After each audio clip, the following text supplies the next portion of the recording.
Hola, ¿qué tal? Mi nombre es Esmeralda Rosales Acosta y junto con mis compañeras Evi Leida Juárez Jiménez, María Fernanda Padrón Ríos, Argelia Reyes de la Merced y Leslie Valeria Segura Silva vamos a hablar acerca del tema de la hemofilia. Nosotros somos estudiantes de la Escuela Nacional de Medicina y Homeopatía del Instituto Politécnico Nacional y desenglosaremos un poquito más acerca de esta gran enfermedad que pues muchas veces no es como muy conocida, pero que es muy importante saber de qué se trata. Pues bien, la hemofilia pues va a ser una enfermedad mediante la cual los pacientes van a tener una deficiencia dentro de un factor de coagulación. En este caso lo que va a provocar es que sangren demasiado y por mucho tiempo, muchísimo más de lo habitual. Y en este caso se van a presentar inclusive hemorragias en las cuales pues van a intervenir distintos órganos. Pues bien, vamos a hablar acerca de qué es la hemofilia.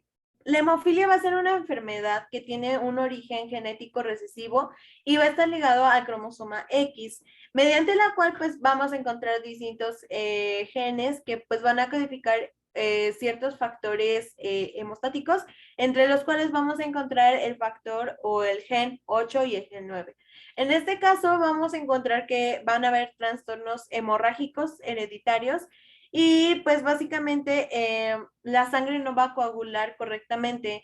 En este caso, pues vamos a encontrar que pues va a provocar ciertas hemorragias con un tiempo muy largo y con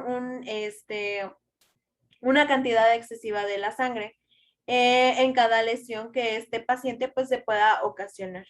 Estas pueden ser por un traumatismo o por una cortadura que se haya realizado en nuestro paciente y entonces como no hay coagulación, va a generar un derramamiento excesivo de sangre.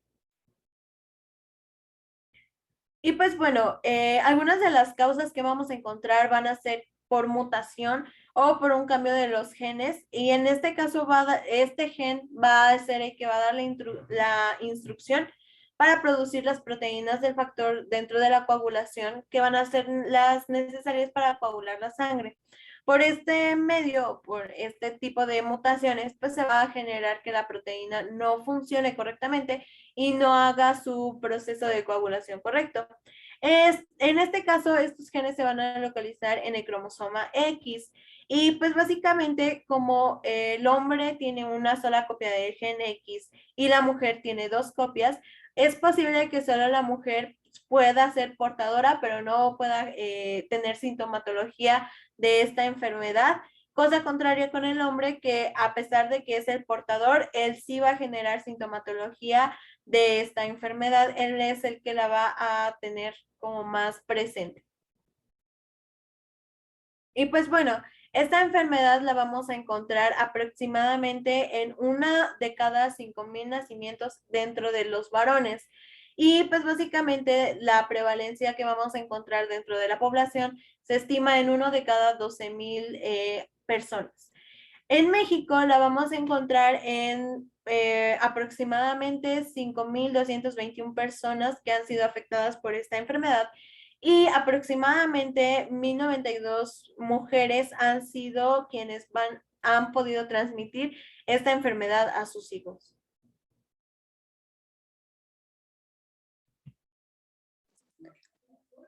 Después tenemos los tipos de hemofilia. En este caso van a ser dos, que es la hemofilia tipo A y la tipo B.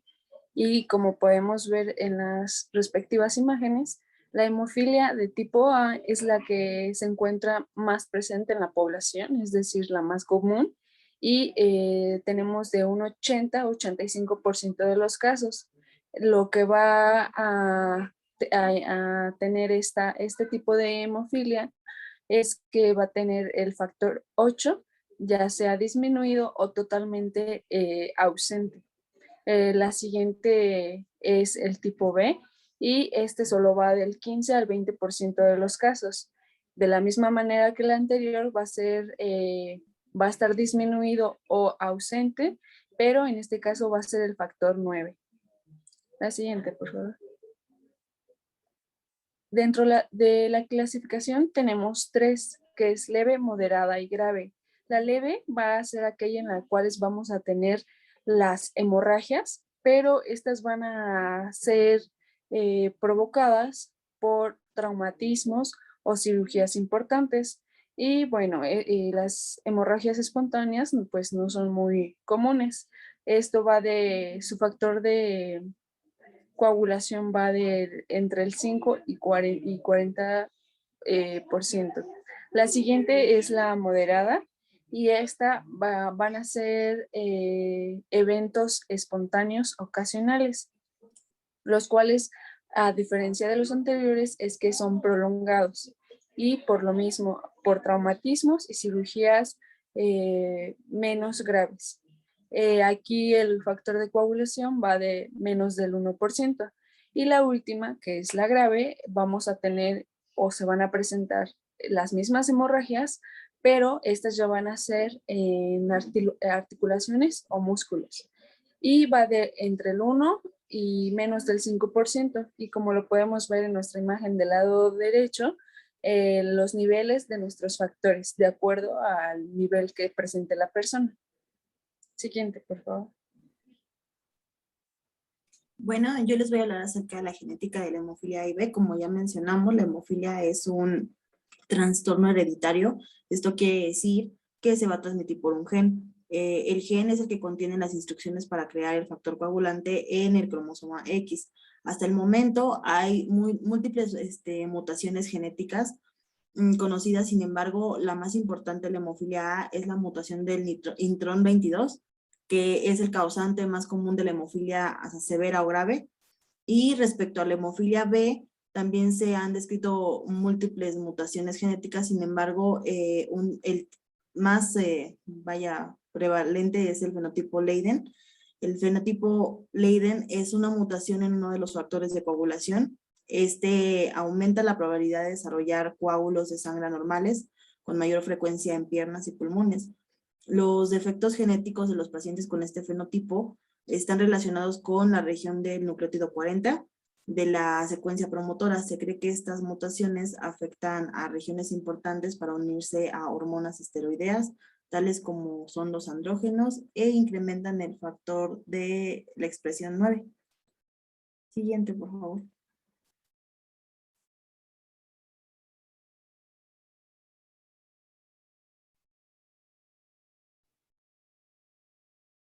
Bueno, yo les hablaré más acerca de estos factores.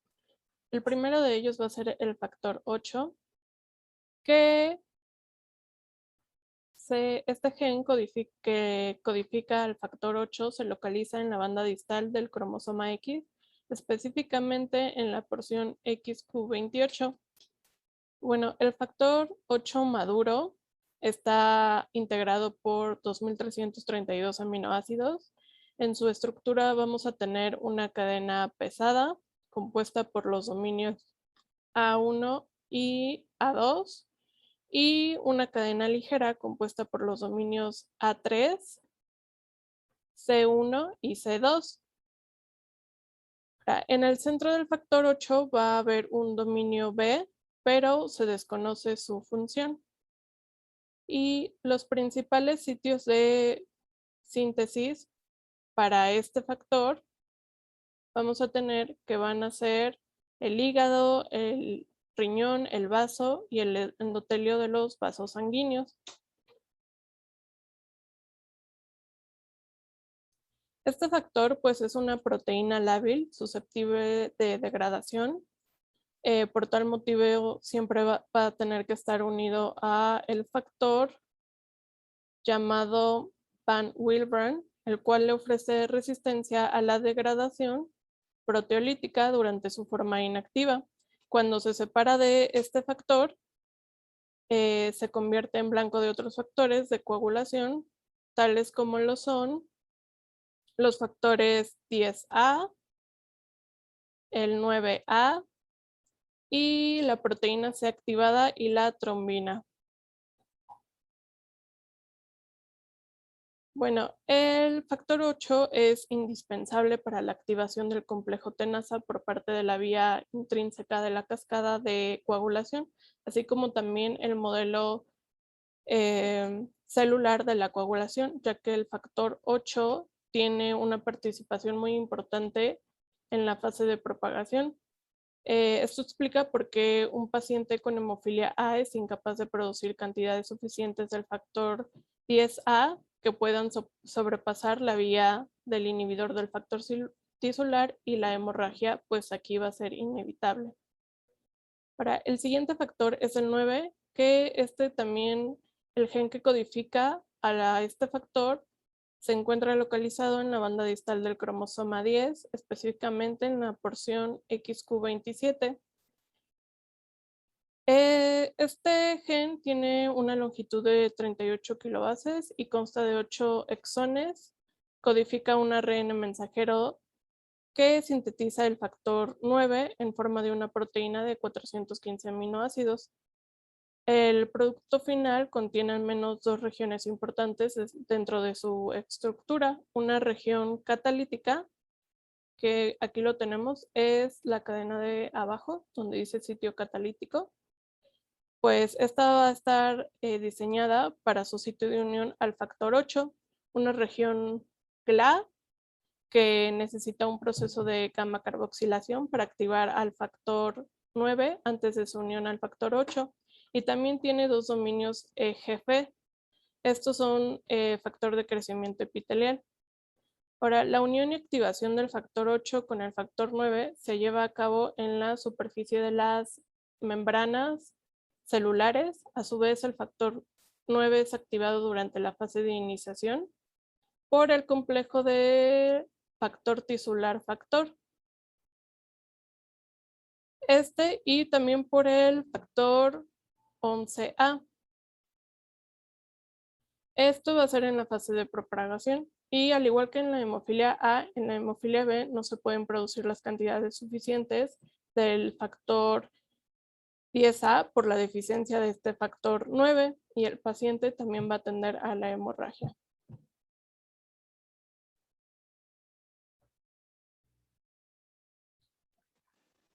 Bueno, y sus manifestaciones, como ya se ha mencionado con anterioridad, lo más común en este padecimiento pues van a ser las hemorragias.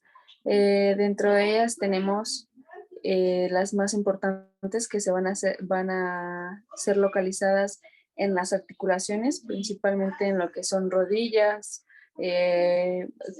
codos, tobillos y entre otros. También vamos a tener sangrado nasal, hematomas, sangrados espontáneos, entre otros.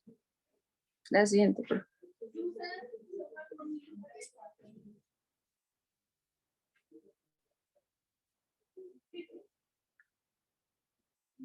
Bueno, y en la presente tabla tenemos los lugares donde van a poderse localizar estos hematomas o hemorragias y su evidencia aproximadamente. Tenemos en primera instancia las hemartrosis, que van a ser aquellos que se encuentran en las articulaciones, como ya lo mencionaba, y van a ser frecuentes en tobillos, rodillas y codos. En los menos frecuentes tenemos a lo que es cadera, muñecas y hombros, y va a tener una incidencia del 70 al 80%. El siguiente son los músculos y tiene un rango del 10 al 20%. Tenemos otras que pues de la misma manera van a ser importantes y va de un 5 a un 10%, y también se llega a presentar en lo que es nuestro sistema nervioso central. Este va de menos de un 5%. La siguiente, por favor. Dentro del diagnóstico vamos a tener distintas pruebas, dentro de ellas los niveles de factores de coagulación, que son pruebas de sangre para analizar precisamente la funcionabilidad de estos factores de coagulación, ya sea 8 o 9, y pues estas pruebas van a tener una eficacia del 70% al 90% de precisión. Dentro de ellas está la prueba de coagulación, en la cual se le realiza una escisión al paciente para medir precisamente el TP, que es el tiempo en el que se va a formar un coágulo. Dentro del análisis de sangre va a ser una prueba en la cual al paciente se le va a extraer, ya sea del brazo o de alguna otra parte, un poco de sangre. Esta se va a separar el plasma de las células y a este plasma se le va a agregar más plasma, pero sin el factor de coagulación. Este se va a comparar con otro plasma normal y pues se va a medir el tiempo de coagulación. Dentro de las pruebas de ADN, pues vamos a tener el de la mutuación directa o el de vinculación o indirecta. Dentro de la directa, pues va a ser para los dos tipos de hemofilias y se va a buscar precisamente la mutuación en los genes de los factores 8 y 9. Esto se va a analizar en hombres portadores y de ahí se va a comparar con el del paciente. De la indirecta, pues va a ser también tomada la muestra en los hombres portadores u otros miembros de la familia y se van a analizar los patrones que se expresen en el ADN de estos para compararlos con el paciente. Otra forma de diagnóstico más simple es el árbol genealógico. Siguiente, por favor. Que es precisamente el historial familiar. Este debe de estar integrado por al menos 3 generaciones, ya sea hijos, primos, padres, tíos o abuelos. En el primer ejemplo, vemos que la madre es portadora de hemofilia y el padre no. Dentro de esto, el 50% de probabilidad se va a presentar en que cada hijo tenga hemofilia y 50% de probabilidad de que cada hija sea portadora del gen de la hemofilia. En el caso del padre que sea portador de hemofilia, siguiente, por favor. Pues se va a presentar un 0% de probabilidad de que los hijos tengan esta enfermedad. Sin embargo, al ser niña, el 100% de probabilidad de que éstas sean portadoras del gen. Siguiente. Dentro del tratamiento, pues vamos a tener dos, que es el reemplazo de factor, que puede ser de plasma o recombinante. El de plasma pues va a estar precisamente integrado por plasma humano, el cual se va a separar de las células, se va a juntar junto al de otras personas, se va a analizar y se va a convertir en un producto liofilizado, es decir, que no va a presentar ningún virus para que sea de forma segura el traspaso de este factor al paciente. Sin embargo, eso va a ser hasta 1992, donde surge el reemplazo de factor recombinante, el cual está hecho a través de ingeniería genética. El beneficio de este es que no lleva virus, ya que no tiene ni albúmina ni plasma.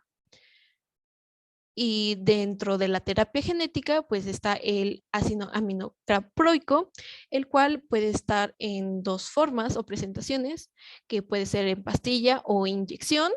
Y pues básicamente va a evitar que los coágulos que forma el paciente pues se degraden o que estos se degraden de una forma más lenta.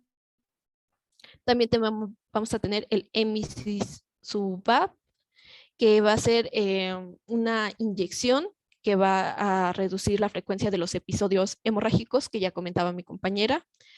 También vamos a tener el acetato de desmopresina, o también conocido como DDAUP, que va a liberar factor 8 de los tejidos corporales, pero solo va a ser recomendado para los pacientes con hemofilia leve y en algunos casos moderada.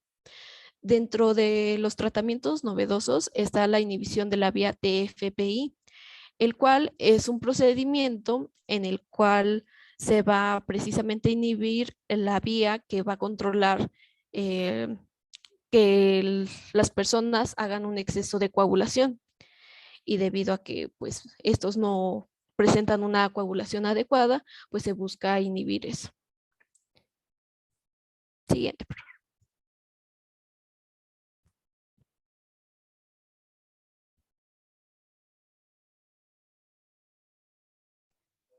Bueno, y aunado a esto, y finalmente tenemos un dato importante correspondiente a su prevalencia, el cual nos dice que 5.221 pacientes lo portan y 1.092 madres son portadoras. Estos son datos tomados de la Federación de Hemofilia de la República Mexicana del año 2016. Y por nuestra parte sería todo. Gracias. Gracias por escuchar esta pequeña plática acerca de esta enfermedad. Esperemos que haya sido pues de mucho conocimiento para ustedes, que les haya traído una nueva forma de ver este tipo de enfermedades y que posteriormente ustedes puedan identificarlas de mejor manera. Esto sería todo. Muchísimas gracias.